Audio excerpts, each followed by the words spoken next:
नमस्कार दोस्तों।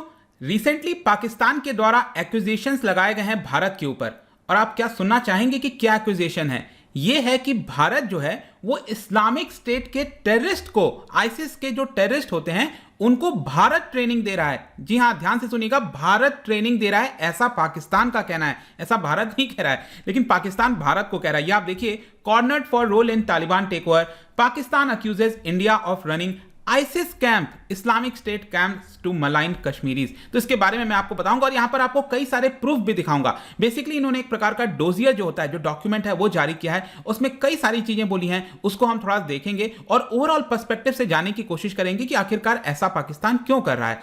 काफी कुछ जानने को है, चलिए आगे बढ़ते हैं। लेकिन उसके पहले अगर आप यूपीएससी या फिर किसी भी एग्जाम की तैयारी कर रहे हैं तो सिंपली आपको हमारे ऐप को डाउनलोड करना है और वहां पर जाकर जितने भी कोर्सेज हैं आप उसको अवेल कर पाओगे। चलिए देखते हैं एग्जैक्टली हो क्या रहा है। अभी अगर आप प्रेजेंट में सिचुएशन देखोगे तो जो पाकिस्तान है वो काफी हाई, मतलब कि एक प्रकार से अपने आप को ज्यादा बढ़ाने की कोशिश कर रहा है। क्यों?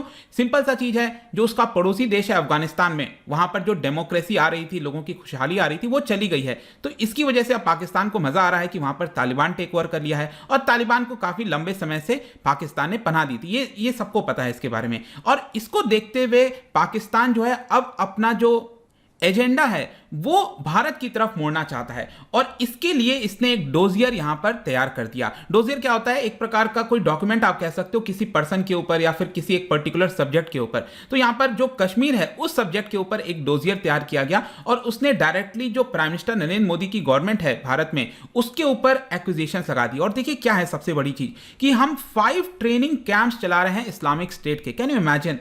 ये आरोप पाकिस्तान भारत के ऊपर लगा रहा है, और ये टोटल करीब 131 पेज का डोजियर है। और वही सेम चीज इस डोजियर में अगर आप देखोगे ना, बहुत सारी ऐसी चीजें हैं, वो बार बार वही सेम चीज को रिपीट करना कि भारत ऐसा कर रहा है, एट्रोसिटीज हो गया, वॉर क्राइम्स हो गया, extra judicial killing, arbitrary arrest, torture, Kashmir के अंदर ये हो रहा है। तो ये सारी चीजें बताई जा रही हैं। तो ये जो पहले के एलिगेशंस थे वो तो लगाए गए, लेकिन इस बार कुछ नया एलिगेशन सामने आया, और वो ये था कि हम इस्लामिक स्टेट के टेररिस्ट को, जो 5 जगह है, देखिए 5 जगह का नाम देखिए, गुलमर्ग, रायपुर छत्तीसगढ़, जोधपुर, चक्रता यहां पर राजस्थान के अंदर, बीकानेर हो गया, अनूपगढ़, ये कुछ जगहों पर हम इस्लामिक स्टेट को ट्रेनिंग दे रहे हैं। अब देखिए कौन से इस्लामिक स्टेट की बात हो रही है। आपको पता है जो आईसिस है वो काफी हद तक वो खत्म हो चुका है मिडिल ईस्ट से, लेकिन उसका एक जो ग्रुप सामने निकल कर आया आगे चलकर, जिसको ज्यादातर यही बताया जाता है कि पाकिस्तान ने बनाया था, जो खुरसन, रिसेंटली आपको याद होगा जो काबुल एयरपोर्ट पर एक बॉम्बिंग की गई थी, उसका भी इल्जाम इन्हीं के ऊपर लगा है, आईसिस खुरसन के ऊपर, 27 अगस्त को, जिसमें 200 के आसपास लोगों की मृत्यु हुई थी, और उसमें करीब 13 यूएस के जवान भी थे। और इसकी पूरा जो इल्जाम है वो एक प्रकार से जो खुरसन है उस पर लगाया गया था, क्योंकि जो मिडिल ईस्ट में अगर आप इस तरफ देखोगे जो आईसिस का प्रेजेंस था वो धीरे धीरे खत्म होता गया, और इसका जो एक फैक्शंस ग्रुप है वो आपका पाकिस्तान का जो वेस्टर्न साइड अगर आप देखोगे वहां से इसकी शुरुआत हुई थी, और समय समय पर इन्होंने अटैक करना जारी रखा था अफगानिस्तान और बाकी की जगहों पर।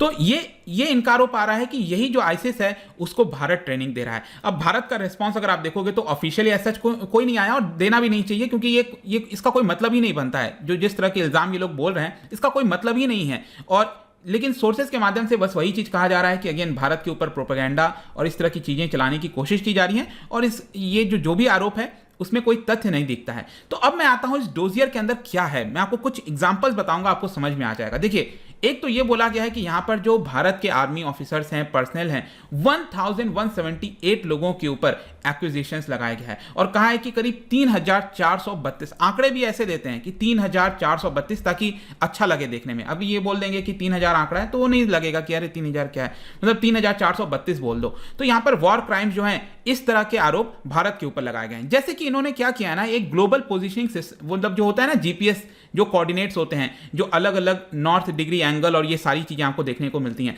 तो यहां पर उन्होंने एक एग्जांपल दिया जोधपुर का, राजस्थान के अंदर जोधपुर का, और ये कहा कि इस वाले कोऑर्डिनेट पर अगर आप जाओगे तो भारत जो है वो ट्रेनिंग दे रहा है। तो यहां पर कुछ वेबसाइट ने क्या किया कि उस कोऑर्डिनेट को पोजीशनिंग करने की कोशिश की कि वो एग्जैक्टली पॉइंट कहां पर है। और आपको क्या पता है कि वो जो कोऑर्डिनेट है वो वहां पर हनुमान टेम्पल को, पास में हनुमान टेम्पल है, यहां पर एक शेखाजी लेक है जोधपुर में, उसको ये कोऑर्डिनेट कर रहे हैं, और कह रहे हैं कि वहां पर ट्रेनिंग हो रही है इस्लामिक स्टेट की।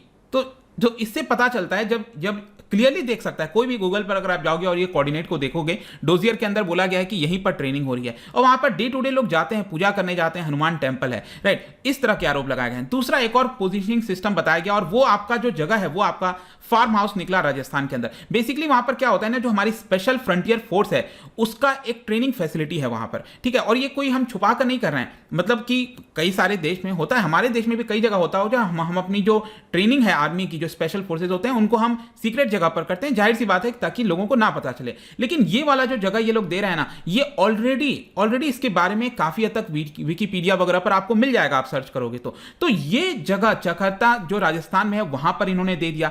तो इससे आपको पता चल रहा है कि डोजियर के अंदर बेतुका जो आरोप होते हैं उस तरह की चीजें लगाने की कोशिश की गई हैं। इनफैक्ट यहां पर मैं आपको एक और चीज बताता हूं, याद होगा पिछले साल काफी ज्यादा हल्ला हुआ था, जो कठुआ डिस्ट्रिक्ट में जो रेप हुआ था 8 साल की बच्ची का, आसिफा बानो, बहुत ही घिनौनी हरकत की थी। तो डोजियर के अंदर इन्होंने क्या किया, ये जो आरोप है रेप और मर्डर का, ये कह दिया कि इंडियन फोर्सेज ने लगाया है। इनफैक्ट आपको याद होगा पिछले साल ही यहां पर जो 6 आदमी थे उनको कन्विक्शन भी हो चुका है, उनको सेंटेंस भी किया जा चुका है, जेल जा चुके हैं, लेकिन उसमें से कोई भी इंडियन फोर्सेज का पर्सनल नहीं था, लेकिन जानबूझकर डोजियर के अंदर यह आरोप लगाया गया है।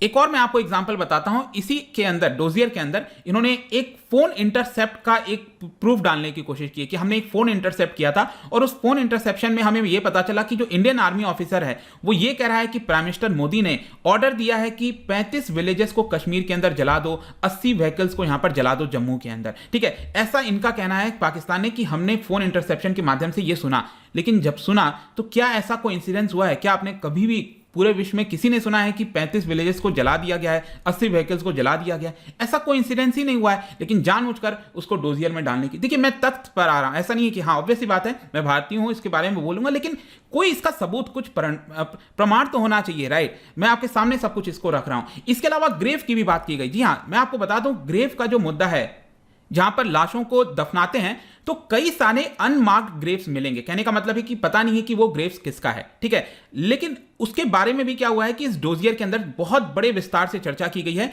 कि देखो इतने सारे ग्रेव्स हैं, वो कहां से आए हैं, तो कश्मीरीज को मारा जा रहा है। लेकिन मैं आपको बता दूं, जो ग्रेव का पूरा मुद्दा है वो ऑलरेडी वहां के जो जम्मू कश्मीर की असेंबली थी बहुत लंबे समय से उसकी चर्चा भी हुई है, लेकिन डोजियर के अंदर यह नहीं बताया गया कि यहां पर जो ग्रेव्स हैं वो ज्यादातर उनके ग्रेव्स हैं जो जिहादिस्ट लाइन ऑफ कंट्रोल को क्रॉस कर रहे थे भारत के अंदर आने के लिए। तो ये जो लाइन ऑफ कंट्रोल में क्रॉस करते हैं तो जाहिर सी बात है हमें एक्शन लेना पड़ता है और फिर हमें उनको मारना पड़ता है। अब जब वो मारे जाते हैं तो उनकी लाश को पाकिस्तान एक्सेप्ट करता नहीं है, तो क्या करना पड़ेगा, हमें तो वहीं दफनाना पड़ेगा। तो ग्रेव्स तो रहेंगे ही रहेंगे, लेकिन इसके बारे में जिक्र नहीं है। बस ये कह दिया है कि बहुत सारे ग्रेव्स वहां पर देखने को मिलते हैं, लेकिन उसका कारण क्या है वो तो समझना चाहिए। सेम कारगिल में आपको याद होगा कि जो लाशें थी उसको एक्सेप्ट नहीं कर रहे थे ये लोग। तो इस तरह की हरकतें आपको देखने को मिलती हैं। और अगेन यहां पर जो डोजियर के माध्यम से चीजें की गई हैं वो उसमें कोई तथ्य अगेन नहीं दिखता है, लेकिन इसका सिग्निफिकेंस क्या है, ओवरऑल जो चीजें हमने समझा, जो मैंने आपको प्रूफ दिखाए, इसका ओवरऑल मतलब ये निकलता है कि देखिए अभी रिसेंटली क्या है ना, जनरल असेंबली, यूनाइटेड नेशंस की जनरल असेंबली चल रही है यहां पर, और अलग अलग देश के प्रतिनिधि यहां पर अपनी बातों को रखेंगे। और भारत और पाकिस्तान और भारत अगर आप देखोगे तो 24 सितंबर और 25 सितंबर यहां पर अपनी बातों को रखेंगे, इसी डेट के आसपास देखिएगा। और प्राइम मिनिस्टर मोदी जी भी जाने वाले हैं। तो वहां पर जाने से पहले इस तरह के एक बयान और झूठे आरोप यहां पर लगा दो, ताकि एक प्रकार का बेस मिल जाए, एक मुद्दा मिल जाए, ताकि यूनाइटेड नेशन में वो कुछ बोल सकें। इसलिए ये चीजें की जा रही हैं। इसके अलावा एक और जो सोर्सेज से पता चला है उसमें यह बोला जा रहा है कि भारत की जो रिलेशन है यूएस और रशिया के साथ, उसको थोड़ा कमजोर किया जाए, जानबूझकर कुछ दिखाया जाए। लेकिन अगेन मैंने आपको बताया कि अगर कोई सॉलिड प्रूफ कुछ हो ऐसा तब तो यहां पर पता चलेगा, लेकिन जब तक आपके पास कोई ऐसा नहीं है, आप सिंपली आरोप लगाकर चले जाओगे तो इसका कोई मतलब नहीं बनता है। तो सेम यहां पर यही चीज हमें देखने को मिला है। तो ये पूरा वीडियो था जहां पर सब कुछ मैंने क्लियर कर दिया कि जो पाकिस्तान आरोप लगा रहा है कि भारत ट्रेनिंग दे रहा है इस्लामिक स्टेट का। मैं तो जब ये सुना तो मुझे आश्चर्यचकित हुआ कि उसमें बोला क्या गया होगा, तब पढ़ा तब पता चला कि नहीं, इसमें तो कुछ नहीं है। जाने से पहले एक बहुत ही इंटरेस्टिंग क्वेश्चन, देखिए भारत और पाकिस्तान का जो बॉर्डर है आपको पता है रेड क्लिफ लाइन, ठीक है, बोला जाता है। तो इसको ऑफिशियली कब अनाउंस किया गया था, क्या बता सकते हो? बहुत ही इंटरेस्टिंग, ये डेट इंपॉर्टेंट है आपके हिस्ट्री के पर्सपेक्टिव से। कब इसको अनाउंस किया गया था? इसका जो राइट आंसर है आपको पता ही है, मेरे इंस्टाग्राम पर तो मिलेगा ही, वहां पर अगर आप नहीं हो कोई बात नहीं, टेलीग्राम से भी इसका सही उत्तर ले सकते हैं। मैं कई सारे एमसीक्यूज यहाँ पर लाता रहता हूँ स्टोरीज के फॉर्म में, आप जाकर प्ले कर सकते हो। बाकी अगर आपको पीडीएफ चाहिए तो टेलीग्राम पर आइए, अलग अलग सोशल मीडिया पर भी आप जुड़ सकते हैं। साथ ही साथ यूपीएससी या फिर किसी भी एग्जाम की तैयारी कर रहे हैं, सिंपली आप हमारे ऐप को डाउनलोड कर लीजिए और वहां पर जाकर जितने भी कोर्सेज हैं आप उसको अवेल कर पाएंगे। आई होप कि वीडियो आपको पसंद आया होगा। मिलता हूं आपसे next time. Till then, thank you very much, see you soon.